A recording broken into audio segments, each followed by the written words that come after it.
بسم اللہ الرحمن الرحیم الحمدللہ ان الحمد للہ نحمده ونستعینه ونستغفره ونعوذ باللہ من شرور انفسنا ومن سیئات اعمالنا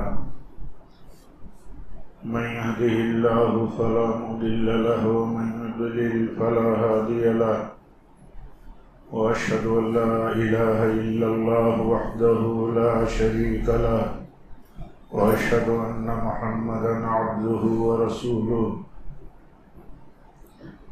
يا أيها الذين آمنوا اتقوا الله حق تقاته ولا تموتن إلا وأنتم مسلمون يا أيها الناس اتقوا ربكم الذي خلقكم من نفس واحدة وخلق منها زوجها وبث منهما رجالا كثيرا ونساء واتقوا الله الذي تساءلون به والأرحام إن الله كان عليكم رقيبا يا أيها الذين آمنوا اتقوا الله وقولوا قولا سديدا يصلح لكم أعمالكم ويغفر لكم ذنوبكم ومن يطع الله ورسوله فقد فاز فوزا عظيما أما بعد فإن خير الحديث كتاب الله وخير الهدي هدي محمد صلى الله عليه وسلم وشر الأمور محدثاتها وكل محدثة بدعة وكل بدعة ضلالة وكل ضلالة في النار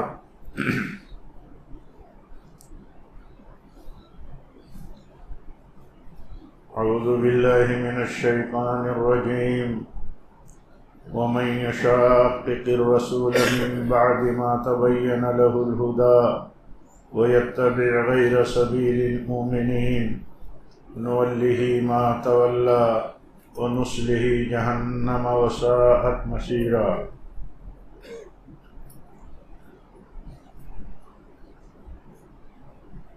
معزز حاضرین جمعہ، دینی بھائیوں، اسلامی ماں و بہنوں،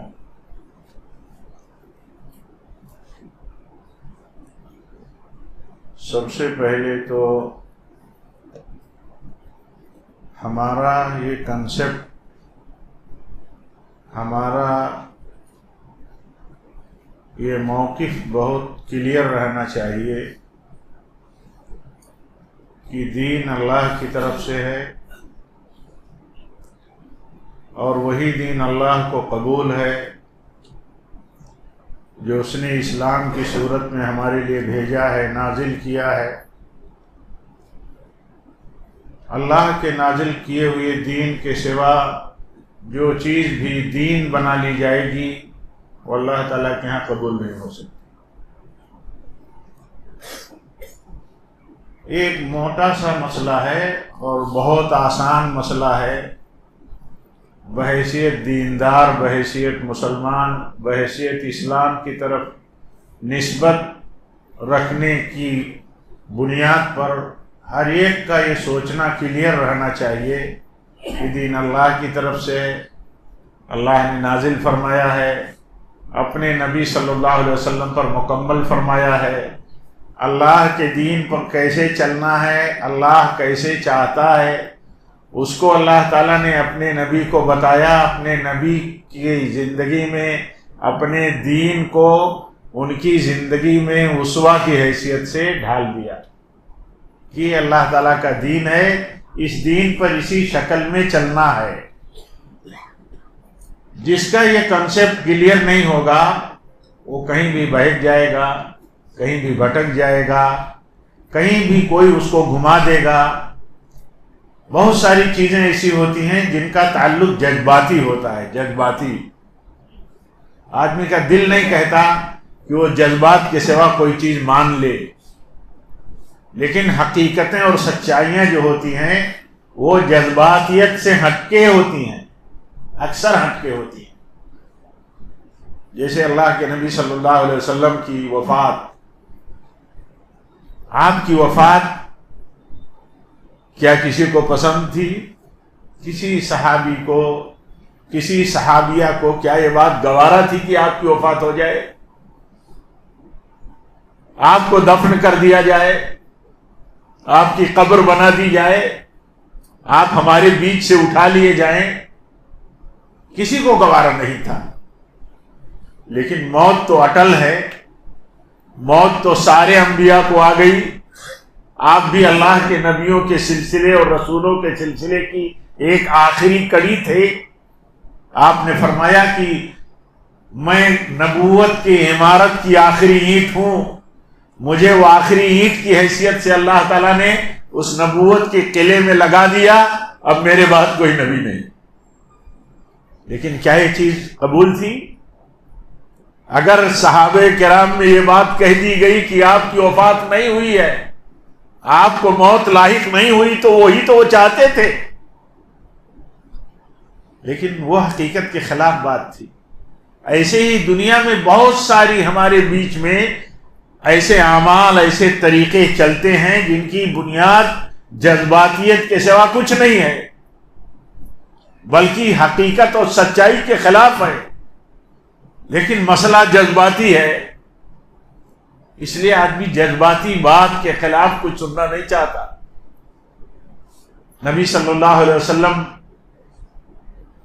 دنیا میں مبعوث کیے گئے،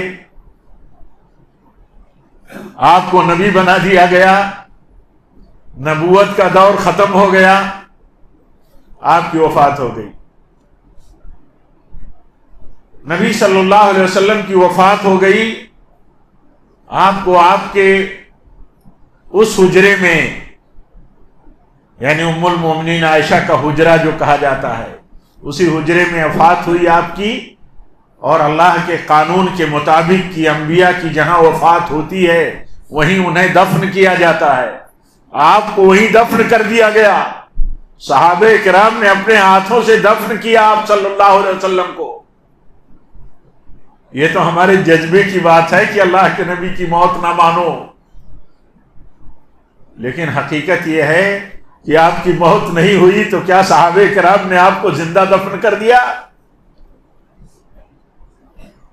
تو ایک ہوتی ہے جذباتی بات، ہمارے دل کی من کی کچھ باتیں ہوتی ہیں، لیکن وہ حقیقت کے خلاف ہوتی ہے۔ حقیقت کے مطابق جذبات کو ڈھالنے کی ضرورت ہوتی ہے۔ آج دیکھیے نبی صلی اللہ علیہ وسلم کی آپ کی میلاد کو مطلب عید کا دن بنا لینا، جشن کا دن بنا لینا، اس کا تعلق، آپ پڑھے لکھے لوگ ہیں، آپ دیکھیں گے سمجھیں گے تو آپ کو یہی سمجھ میں آئے گا کہ واقعی یہ جذبات پر مشتمل ہے، جذبات پر ہی ہے، سچائی سے، حقیقت سے، ریکارڈ سے، ہاں دین سے، اس کا دینی حیثیت سے اس کا کوئی تعلق نہیں ہے۔ لیکن جب آدمی جذبات کو قابو میں رکھ کر کے سوچنے کے لیے بیٹھے گا، غور کرے گا، تب تو بات اپیل کرے گی اس کو۔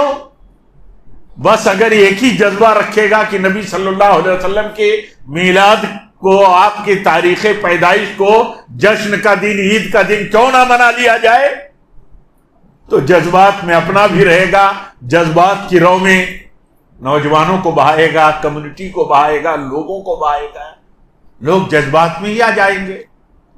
لیکن ٹھنڈے دل سے آدمی جب سوچے گا کہ اللہ کے دین میں کتنے مسائل ہیں، چھوٹے اور بڑے، کتنے مسائل ہیں حلال اور حرام کے، کتنے مسائل ہیں عبادتوں کے، اس میں مختلف تفصیلات ہیں، بڑی تفصیلات ہیں، لیکن کیا کہیں اس کا ذکر ہے؟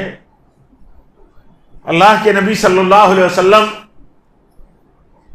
فرماتے ہیں جتنے رسول آئے کوئی بات خیر کی ایسی نہیں تھی جسے بتا نہ دیا ہو، کوئی بات شر کی نہیں تھی جسے روک نہ دیا ہو۔ آپ نے بھی وہی کیا، کیونکہ آپ اللہ کے رسول تھے۔ اگر یہ خیر کا عمل تھا، اگر یہ خیر کا عمل تھا کہ آپ کی تاریخ پیدائش کو عید کا دن بنا لیا جائے، اس پر جشن منایا جائے، تو کیا یہ خیر اور سعادت کا عمل آپ نے چھوڑ دیا؟ کوئی بھی مسلمان ٹھنڈے دل سے اگر سوچے گا، تھوڑا سا ذہن لگائے گا، تو اس کے دل میں یہ بات اتر جائے گی کہ ایسا کیسے ہوا کہ آپ نے چھوڑ دیا، اور ایسا کیسے ہو سکتا ہے کہ آپ چھوڑ دیں۔ آپ صلی اللہ علیہ وسلم ہجرت کر کے مدینہ پہنچے، آپ کو معلوم ہے بہت مشہور واقعہ ہے، اللہ کے نبی نے دیکھا کہ وہاں سال میں 2 دن عید کے منائے جاتے ہیں، تو آپ نے کیا فرمایا؟ آپ نے کیا فرمایا؟ اللہ تعالیٰ نے ان دونوں دنوں سے بہتر تمہیں 2 عید کے دن دیے ہیں، ایک عید الفطر ہے، دوسرے عید الاضحیٰ ہے۔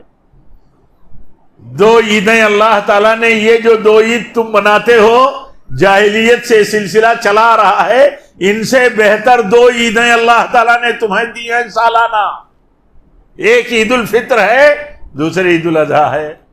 کوئی مسلمان نبی صلی اللہ علیہ وسلم کی اس حدیث کا انکار نہیں کر سکتا، تو پھر مسلمانوں کے بیچ میں تیسری عید کہاں سے آ جائے گی؟ آپ کی پیدائش کی تیسری عید کہاں سے آ جائے گی کہ عید میلاد النبی بھی، میلاد النبی کی بھی کوئی عید ہو، رمضان کے بعد فطر ہو اور فطر کی عید عید الفطر ہو، قربانی کے دن کی عید ہو اور وہ عید الاضحیٰ ہو، اسے آپ بیان فرما دیے، آپ نے بیان فرما دیا صلی اللہ علیہ وسلم، اور آپ نے اپنی تاریخ پیدائش کو عید کا دن نہیں بیان کیا، نہیں بتایا، تو وہ عید کا دن کیسے ہو سکتا ہے؟ وہ عید کی حیثیت سے وہ دن کیسے منایا جا سکتا ہے؟ آپ نے بتایا کہ میرے ساتھ تمہارا برتاؤ کیسا ہونا چاہیے، ادب کیسا ہونا چاہیے، آپ نے بتایا کہ تم درود مجھ پر بھیجو، اپنے صحابہ کو بتایا، اپنی امت کو، تم دنیا کے کسی خطے میں ہو، وہاں سے تم درود بھیجو گے، درود اور سلام مجھ پر پڑھو گے، اللہ کے فرشتے اس کو لے کر کے میری خدمت میں پہنچائیں گے، اور میرے اوپر درود کا اجر بہت بڑا ہے، سعادت بہت بڑی ہے، یہ ذریعے سعادت و مطلب بلندی ہے، نیکیوں کا یہ ذریعہ ہے، اور یہ کفارے سیئات ہے، بہت تفصیلات ہیں۔ اللہ کے نبی صلی اللہ علیہ وسلم نے جو درود کے تعلق سے بیان فرمایا، آپ اپنے اوپر درود بھیجنے کی ہدایت اور تعلیم دیں، اور امت درود بھیجتی ہے، درود نہ بھیجنے کو بہت بڑی وعید کی بات آپ بتائیں کہ میرا نام کسی نے بھی لیا، جس نے سنا، مجھ پر درود نہیں بھیجا، تو آپ نے فرمایا سب سے بڑا بخیل ہے وہ، اور بخل جو ہے یہ گناہوں میں سے ہے، یہ گناہوں میں سے ہے۔ آپ کا نام آئے اور ہم آپ پر درود نہ بھیجیں صلی اللہ علیہ وسلم، تو آپ فرماتے ہیں ایسا امتی گناہگار ہے۔ آپ کا سالانہ دن آئے تاریخ پیدائش کا اور آپ نہ بتائیں، یہ کیسے ہو سکتا ہے؟ تھوڑا تو سوچنا چاہیے، امت کے دل کے دروازے اور دماغ کے دروازے تو کھلنا چاہیے کہ جو رسول یہ بتا کے گیا ہو ہمیں، اپنے صحابہ کو، اپنے صحابہ کے واسطے سے قیامت تک اپنے امتیوں کو بتا کے گیا ہو کہ میرا نام آئے گا تو مجھ پر درود بھیجنا، تمہارے درود بھیجنے پر تمہارا مقام اور میرا مقام دیکھو، فرشتے ڈیوٹی پر ہیں، امتی درود جب پڑھتا ہے اور سلام جب پڑھتا ہے تو نبی صلی اللہ علیہ وسلم کی خدمت میں پورے اعزاز، احترام اور عزت کے ساتھ پیش کیا جاتا ہے۔ آپ کی خدمت میں درود، آپ فرماتے ہیں میرا نام لیا جائے تو درود پڑھو، اور آپ نے یہ نہیں بتایا کہ میری پیدائش کا جب سالانہ دن آ جائے تو میلاد منانا۔ کہیں کوئی ذکر ہے؟ نبی صلی اللہ علیہ وسلم 23 سال بحیثیت نبی رہے، اور یہ ساری تعلیمات آپ کی موجود ہیں۔ میرے بھائیوں، کسی بھی مسئلے کو سمجھنے کے لیے میں نے پہلے ابتدائی کلمات میں یہ بات کہی کہ پہلے تو ہمارا یہ تصور اور کنسپٹ کلیئر رہنا چاہیے کہ ہم اللہ کے دین کے ماننے والے ہیں. جو اسلام ہے اسے اللہ نے آسمان سے بھیجا ہے, اپنے نبی پر اتارا ہے, چھوٹی بڑی ساری دین کی تفصیلات کلیئر ہیں, کچھ بھی اس کے اندر کچھ بھی باقی نہیں چھوڑا گیا. آپ مسجد میں آتے ہیں تو آپ کے لیے ہمارے لیے ہمارے نبی کی ہدایت موجود ہے. مسجد میں داخل ہوگے تو کیا پڑھو گے, مسجد میں داخل ہوگے تو قدم کون سا رکھو گے مسجد میں, مسجد سے نکلو گے تو کیا پڑھو گے, مسجد سے نکلتے ہوئے قدم کون سا پہلے نکالو گے. یا اللہ سبحان اللہ, ایسی تفصیل ہمارے دین میں ہے, ہمارے نبی نے بتائی. اللہ کے بندو یہ تو پوچھو, یہ تو بتاؤ کہ آپ نے اتنی بڑی بات, اتنا بڑا عمل جس کو کرتے ہو اور جس کو اتنی مطلب بلندی تک ریز کر کے لے جاتے ہو کہ لگتا ہے امت کی یہی سب سے بڑی عید ہے, یہی سب سے بڑی عید ہے, یعنی عید میلاد النبی ہی سب سے بڑی عید ہے. اتنی شان, اتنے گمان سے, اتنے بڑے پیمانے پر, اتنے جوش و جذبے سے, اتنی محبت سے, اور اس طرح پورے اپنے حلقے اور علاقوں تک اس کو اس انداز سے اٹھایا جاتا ہے کہ کوئی دوسری دو عیدیں ہیں ان کا اس حیثیت سے استقبال نہیں ہوتا. تو یہ چیزیں سوچنے کی تو ہیں کہ اتنی بڑی چیز اگر سعادت اور شرف اور نیکی کی تھی اور یہ خیر کا مسئلہ تھا, تو پیارے نبی فرماتے ہیں صلی اللہ علیہ وسلم کہ کسی خیر اور شر کو, جو خیر ہے اور شر ہے, جتنے رسول اللہ نے بھیجے سارے رسولوں نے خیر بتا دیا, سارے رسولوں نے اپنی امتوں کو شر بھی بتا دیا. اگر یہ خیر ہے تو لاؤ کوئی دلیل. ہم تو غلام ہیں, آپ تو غلام ہیں, اللہ کے رسول کے امتی ہیں, ہم پر تو لاگو ہے اللہ اور اس کے رسول کا جو حکم آئے وہاں اپنے آپ کو سرنڈر کر دو, وہاں اپنے آپ کو سرنڈر کر دو. اور اگر نہیں تو اس کے خلاف جا کر کے امت میں اختلاف نہ کرو. اختلاف وہ کرتا ہے, ہمیں بدنام کیا جاتا ہے, اہل حدیثوں کو سب سے زیادہ بدنام کیا جاتا ہے کہ یہ اختلاف کرتے ہیں. ان کا اختلاف یہی ہے کہ جو لوگ نئے مسئلوں کو لے کر کے, نئے طریقوں کو لے کر کے امت میں آتے ہیں, میجارٹی کے نام پر, سیاسی پاور کے نام پر, اکثریت کے نام پر, مسلک کے نام پر, کسی امام کی تقلید کے نام پر, تو اہل حدیث کہتے ہیں غلط ہے, تو کہتے ہیں اہل حدیث اختلاف کرتا ہے. اختلاف انہوں نے کیا جنہوں نے نبی کے طریقے کے خلاف طریقہ نکالا, صحابہ کے خلاف طریقہ نکالا, قرون مفضلہ جس کو خیر القرون آپ کہیے, جو عمل ان کے زمانے میں نہیں تھا 300 سال تک, اس کے بعد کوئی نیا عمل نکالا. یہ میلاد النبی کی بدعت یہ 4 صدی ہجری میں رائج ہوئی. اہل حدیث اگر اس پر ٹوکے گا تو غیر اہل حدیث جو ہیں وہ تو چھوڑو, جو اہل حدیثوں کی صفوں میں رہتے ہیں وہ بھی کہیں گے کہ ارے اختلاف کی کیا بات ہے, اختلاف کرنے کی کیا ضرورت ہے. ارے اللہ کے بندو, باطل سے اختلاف کرنا یہ دین ہے, تاکہ باطل سے بچا جائے, باطل کو سمجھا جائے.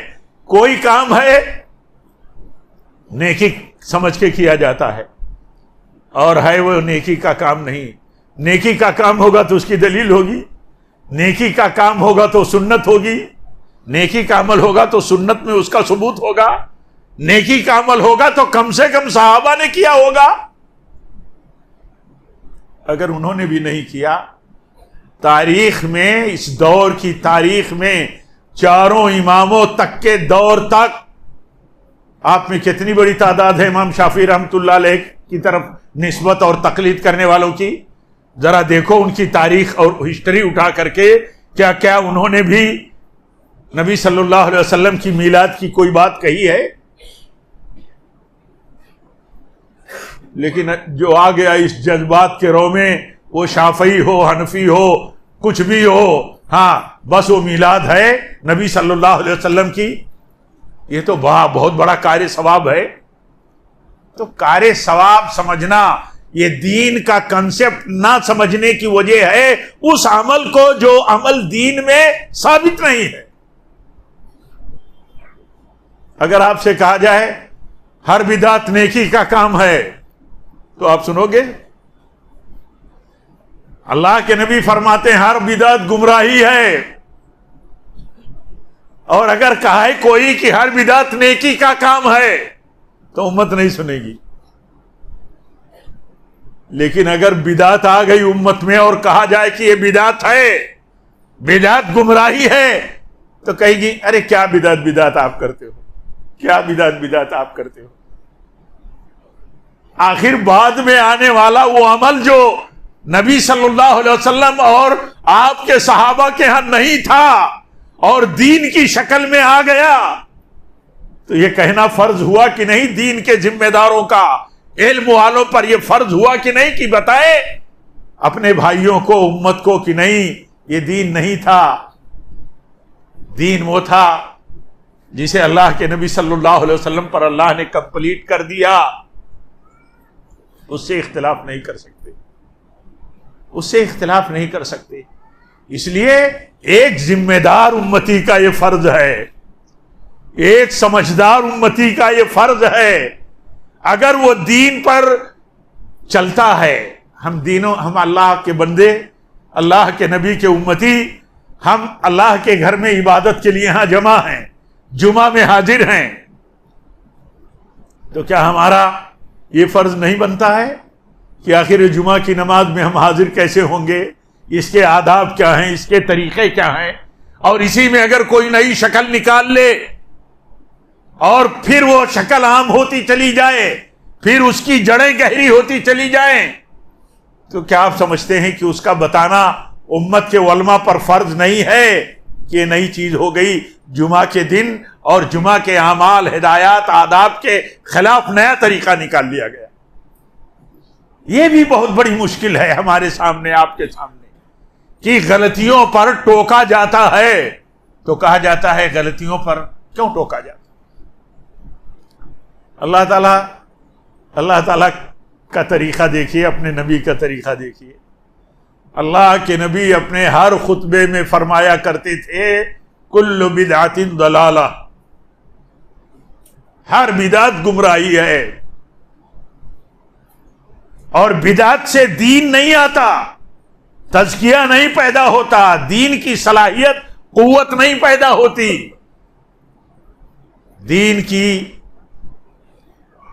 دین کا جو رول ہوتا ہے ایک دیندار کی زندگی میں کہ اس کے اندر عمل کی قوت بڑھے، یہ بدعت سے نہیں پیدا ہوتی. اس کو ہمارے بعض علماء مثال سے بیان کرتے ہیں، کہتے ہیں اللہ تعالیٰ نے ہمارے جسم کے لیے ہماری خوراک پیدا کی ہے. کیا خوراک پیدا کی ہے؟ ہمارے لیے اناج پیدا کیا ہے، ہمارے لیے فروٹ پیدا کیا ہے، ہمارے لیے گوشت پیدا کیا ہے اللہ تعالیٰ نے. اس سے ہم اپنی جسمانی قوت حاصل کرتے ہیں. یہی سورس ہے نا، ہماری جسمانی قوت کے لیے یہی سورس ہے کہ جسم کو خوراک ملے. لیکن اگر کوئی کہے کہ نہیں گھاس سے، بھوسے سے، لکڑی سے، ہڈیوں سے لائیے خوراک حاصل کرتے ہیں، تو کیا ہوگا جسم کا؟ جسم کی حالت کیا ہوگی؟ جسم کی پوزیشن کیا ہوگی؟ اس کی قوت دھیرے دھیرے گرتی چلی جائے گی اور آدمی ہلاک ہو جائے گا. ایسے ہی بدعت کی مثال ہے. بدعت جب بھی دینداروں کی زندگی میں آئے گی تو اس کے دین کو کھوکھلا کر دے گی، یہاں تک کہ دین اس کی زندگی سے ہلاک ہو جائے گا، یعنی نکل جائے گا. آپ بدعتیوں کی زندگیوں میں دیکھیے کیسے دین ان کی زندگی سے دھیرے دھیرے نکل گیا، پھر عقیدہ نکل گیا، پھر عمل نکل گیا، پھر طریقے نکل گئے. نسبتیں تو امام شافعی رحمۃ اللہ علیہ کی طرف ہیں اور بدعتیں جو ہیں بعد کی پیداوار ہے اور ملا لیا گیا. نسبتیں تو امام ابو حنیفہ رحمۃ اللہ علیہ کی طرف سے ہیں جن کے خواب و خیال کیا، جنہوں نے رد کیا ہے، کہا جنہوں نے رد کیا ہے، فرمایا کہ جو شخص یہ کہے کہ اللہ عرش پر نہیں ہے، ہر جگہ موجود ہے، تو کافر ہے۔ امام ابو حنیفہ رحمۃ اللہ علیہ فرماتے ہیں، اور ہمارا حنفی بھائی کیا کہے گا؟ کہے گا اللہ ہر جگہ موجود ہے، اللہ ہر جگہ موجود ہے۔ ایک مثال، ایگزامپل کی بات آپ کو بتاتا ہوں کہ نسبتیں رہ گئی۔ ہم مسلمان ہیں نسبت اسلام کی طرف، ہم امت ہیں نبی صلی اللہ علیہ وسلم کے، ہماری نسبت آپ صلی اللہ علیہ وسلم کی طرف کہ ہم سنت والے ہیں، حدیث والے ہیں، یعنی اہل سنت ہیں، اہل الحدیث ہیں۔ اب اگر اس کے خلاف ہم چلے جائیں تو ہم اہل سنت اور اہل حدیث نہیں رہ جائیں گے۔ کیوں؟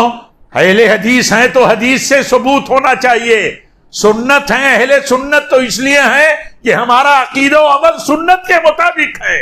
ہم اہل سنت والجماعت ہیں تو صحابہ کی جماعت کی طرح ہمارا بھی عقیدہ ہے، صحابہ کے عمل کی طرح ہمارا بھی عمل ہے، تب تو ہم اہل الحدیث اور اہل سنت والجماعت ہیں۔ اگر صحابہ نے کبھی نبی صلی اللہ علیہ وسلم کی 100 سال تک صحابہ حیات رہے، آپ کی وفات کے بعد 100 سال کے بعد آخری صحابی رسول کی وفات ہوئی ہے، 100 سال آپ کی وفات کے بعد صحابہ کرام نے کبھی اللہ کے نبی صلی اللہ علیہ وسلم کی میلاد نہیں بنائی۔ وہ کہتے ہیں ہم آپ سے اتنی محبت کرتے تھے، کتنی محبت کرتے تھے، اپنی جانوں سے زیادہ۔ اللہ کے نبی نے سکھایا تھا کہ تم اگر مجھ سے اپنی جان سے، اپنے ماں باپ اور اولاد سے بھی زیادہ نہیں محبت کرو گے تو تمہارا ایمان صحیح نہیں۔ وہ جانتے تھے۔ اتنی محبت کرنے والے کہتے ہیں ہماری محبت کا حال یہ تھا کہ ہر چیز سے زیادہ ہم آپ سے محبت کرتے تھے، لیکن اگر آپ کسی چیز کو ناپسند کر دیے، ٹھہرا دیا کہ یہ ناپسندیدہ ہے مجھے، تو ہم اس کے قریب نہیں جاتے۔ آپ نے فرمایا کہ جب میں آؤں تو میرے لیے کھڑے مت ہو، جب میں آؤں تو میرے لیے کھڑے مت ہو، یہ تو عجم کے لوگ اپنے بڑوں بادشاہوں کے لیے کرتے ہیں، مجھے پسند نہیں ہے۔ تو کہتے ہیں ہم آپ آتے تھے ہمارے بیچ میں تو ہم کھڑے نہیں ہوتے تھے، کیوں؟ اللہ کے نبی کو یہ بات پسند نہیں تھی۔ یہ اتنا برتتے تھے صحابہ، کیا صحابہ کو صحابہ ماننے والی امت یہ سمجھتی ہے کہ اگر یہ شرف کا، یہ نسبت کا، یہ محبت کا عمل ہے تو آخر صحابہ نے عمل کیوں نہیں کیا؟ لاؤ ایک ریکارڈ تاریخ صحابہ سے کہ 100 سال تک صحابہ حیات رہے، کبھی انہوں نے میلاد بنائی ہو۔ یہ بات اس لیے کہی جاتی ہے، وقت پر کہی جاتی ہے، جانکاری کے لیے کہی جاتی ہے، ہمارے اور آپ کے لیے ایمانی قوت اور اصولی قوت کو پیدا کرنے کے لیے کہی جاتی ہے کہ ہم اصولوں پر رہیں، اللہ کے دین والے ہیں تو یہ جانیں کہ اللہ کا دین کیا ہے، اللہ کا دین کیا ہے۔ اللہ کے دین میں حکم کیا ہے؟ اتباع کرو، فالو اپ کرو، چلو ایسے ہی جیسے حکم ہوا ہے تمہیں دین میں چلنے کا، نئی نئی چیزیں نہ نکالو۔ اتبعوا ولا تبتدعوا، چلو جیسے چلنے کا حکم ہے، کرو ایسے ہی جیسے کیا ہے انہوں نے۔ اور اللہ نے فرمایا جو رسول کے خلاف جائے گا اور صحابہ کرام کے طریقے کے خلاف نیا طریقہ نکالے گا تو اس جرم کی سزا اس کے لیے یہ ہے، اللہ فرماتا ہے نولہ ما تولا، تو ہم ڈھکیل دیں گے، جانے دیں گے اسی راہ پر، کہیں گے جا، اور پش کر دے گا اس کے جرم کی وجہ سے، اللہ چلے گا اسی راہ پر۔ اللہ میرے رسول کے خلاف نیا راستہ نکالا، میرے رسول کے جانثار صحابہ کے خلاف نیا راستہ نکالا، تو اللہ تعالیٰ فرماتا ہے کہ ہم چھوڑ دیں گے اسے، نولہ ما تولا ونصلہ جہنم وساءت مصیرا۔ اللہ تعالیٰ فرماتا ہے پھر اس کا عمل اسے جہنم میں پہنچا دے گا۔ آپ بتاؤ کہ یہ جاننا ضروری نہیں ہے؟ یہ جاننا ضروری ہے، امت کے ہر فرد کو، امت کے ہر مرد کو، امت کی ہر عورت کو یہ جاننا ضروری ہے کہ اللہ کا دین کیا ہے، دین کس کو کہتے ہیں۔ اللہ تعالیٰ فرماتا ہے اتبعوا ما انزل الیکم من ربکم، تمہارے رب کی طرف سے جو حکم اترا ہے اسی کا فالو اپ کرو، ولا تتبعوا من دونہ اولیاء۔ اللہ تعالیٰ ہم سب کو دین کی سمجھ عطا فرمائے، رب العالمین ہمیں ثابت قدم رکھے، ہر طرح کے فتنوں میں، بدعات میں اللہ تعالیٰ ہمیں سنتوں کی اتباع کی توفیق دے، سنتوں کو عام کرنے کی توفیق دے. اپنے بھائی جو نہیں سمجھتے، جذبات اچھے رکھتے ہیں، اخلاص ان کے ہیں، لیکن وہ جذبات پر چلتے ہیں، دین بنا کر کے چلتے ہیں، اللہ تعالیٰ انہیں صحیح ڈھنگ سے، صحیح اسلوب میں، حکمت کے ساتھ دین کی سچائی کو اللہ تعالیٰ ان تک پہنچانے کی ہم سب کو توفیق عطا فرمائے. رب العالمین جب تک تو ہمیں زندہ رکھ، اپنی توحید پر رکھ، اپنے تقوی پر رکھ، اپنے نبی کی سنت پر رکھ، اپنے نبی کے مسلک پر رکھ، اور جب بھی ہماری موت ہو تو اے اللہ تیرے نبی کی سنت پر ہو، تیرے نبی کے صحابہ کے مسلک پر ہو. وآخر دعوانا الحمدللہ رب العالمین.